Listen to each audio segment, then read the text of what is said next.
An ordinary grocery trip turns into an unforgettable showdown when an elderly woman tells a young black man to go back to Africa.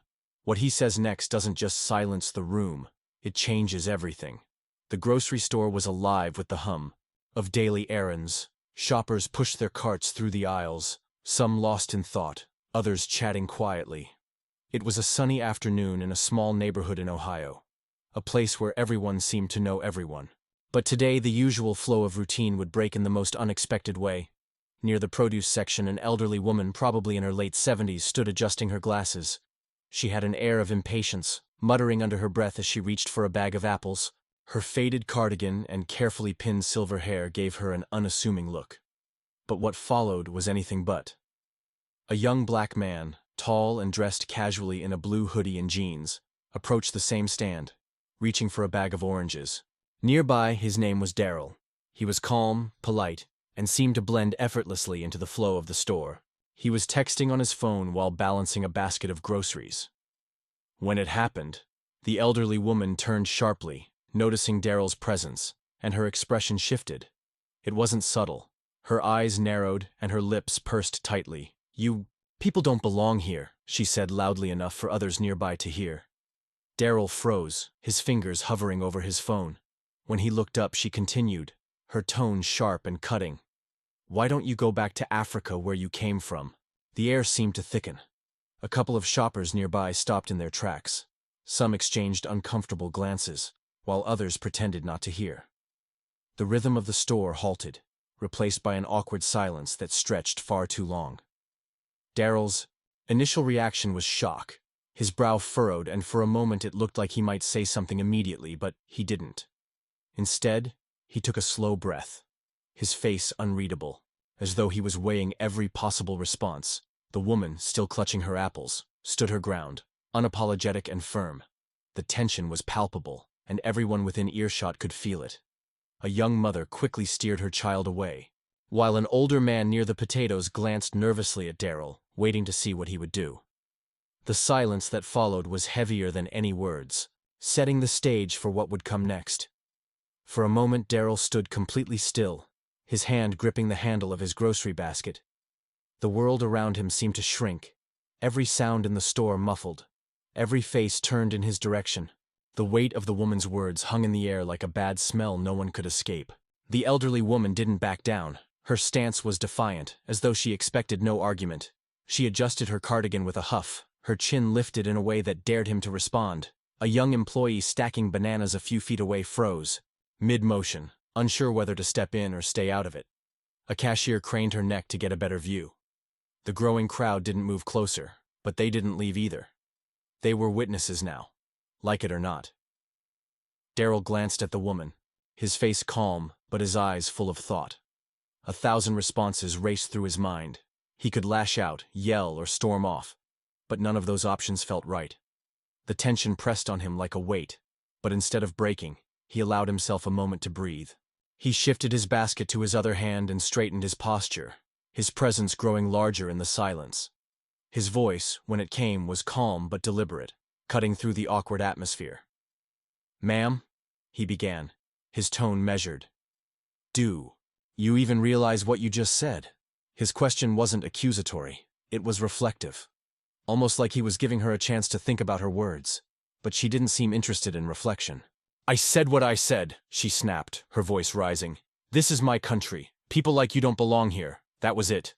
A young woman near the bread aisle gasped audibly, and the quiet murmur of the crowd grew louder. Yet Darrell remained steady. He didn't raise his voice. He didn't take a step closer. Instead, he let the pause stretch, giving her words a chance to settle into the ears of everyone around them. "All right," he said finally, nodding slowly. His calmness was disarming, almost unsettling in its strength. "Let's talk about that.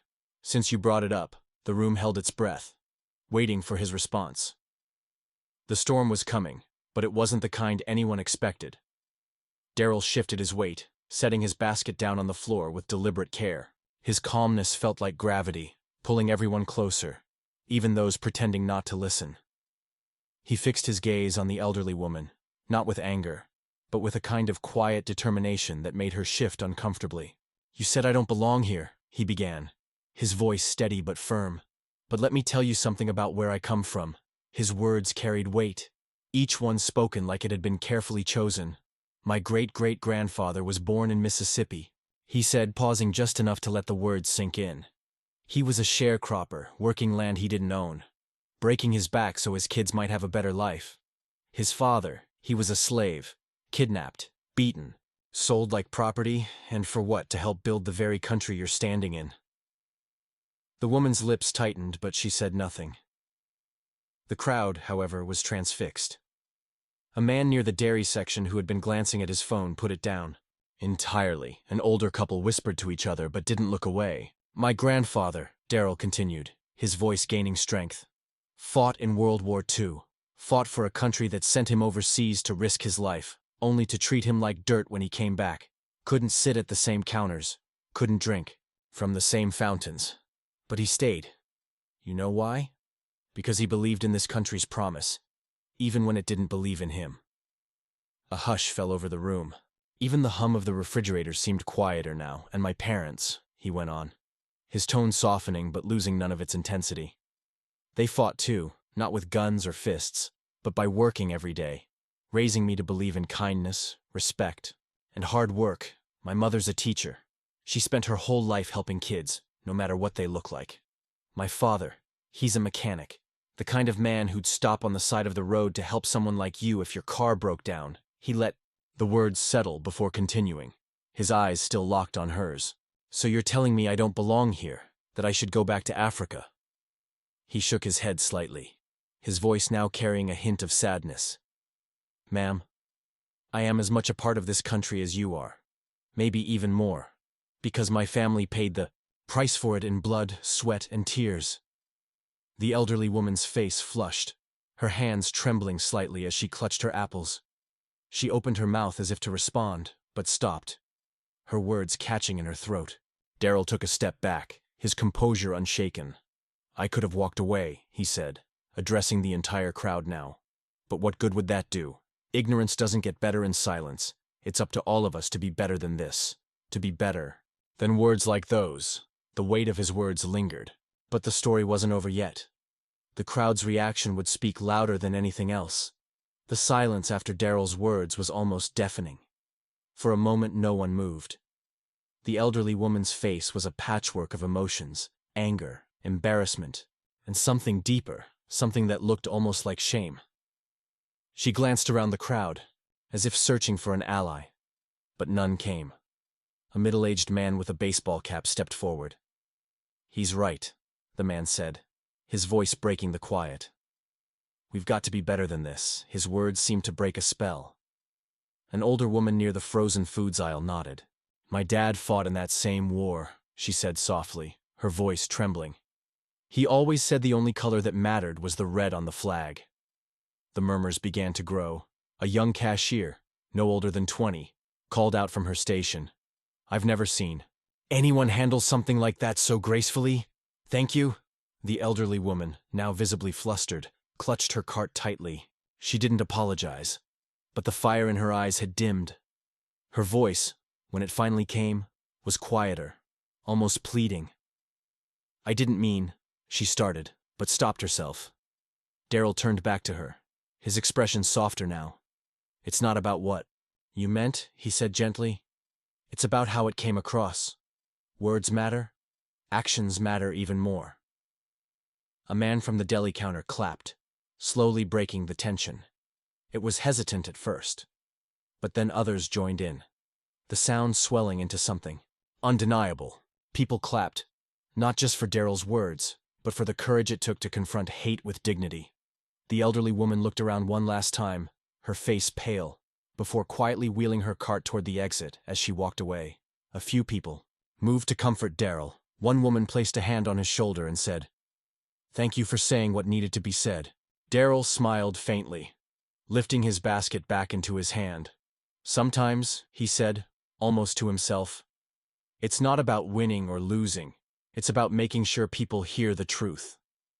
The crowd slowly dispersed, the tension in the air replaced by a sense of reflection. Some looked inspired, others thoughtful.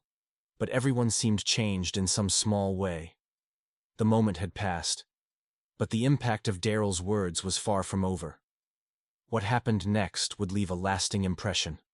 As the crowd returned to their routines, the atmosphere in the grocery store felt different, quieter, more thoughtful.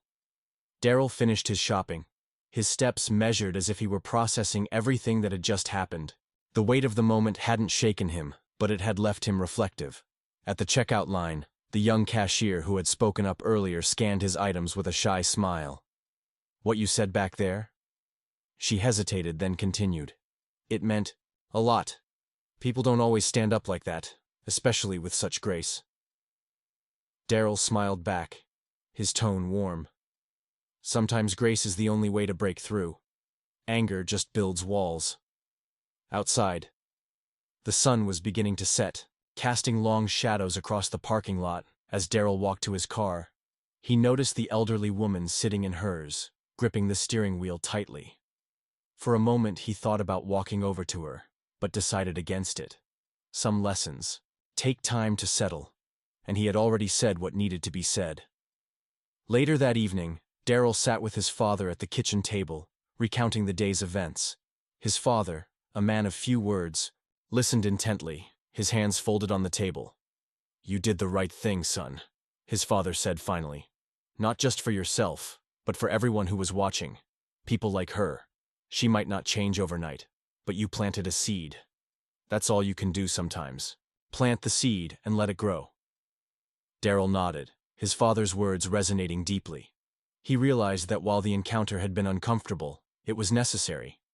Ignorance doesn't change unless it's confronted, and silence only allows it to fester. Across town, the elderly woman sat at her dining table, staring at the untouched plate of food in front of her. Darrell's words replayed in her mind, each one cutting through the armor of her assumptions. She thought of her own grandchildren, of the world they were growing up in, and for the first time she felt a pang of something unfamiliar. Doubt in the days that followed. The story of what had happened at the grocery store spread through the neighborhood. People talked about Darrell's response, his courage, and the dignity with which he handled the situation. It became more than just an incident. It became a lesson, a reminder of the power of words and the importance of standing up for what's right. Darrell didn't seek attention for what he'd done, but his actions rippled through the community in ways he hadn't expected. Strangers approached him with gratitude, sharing their own stories of prejudice and resilience. His quiet stand had sparked conversations that had long been avoided. The elderly woman, too, began to change. It wasn't immediate, but she started to question the beliefs she had held for so long. She didn't know if she'd ever see Darrell again.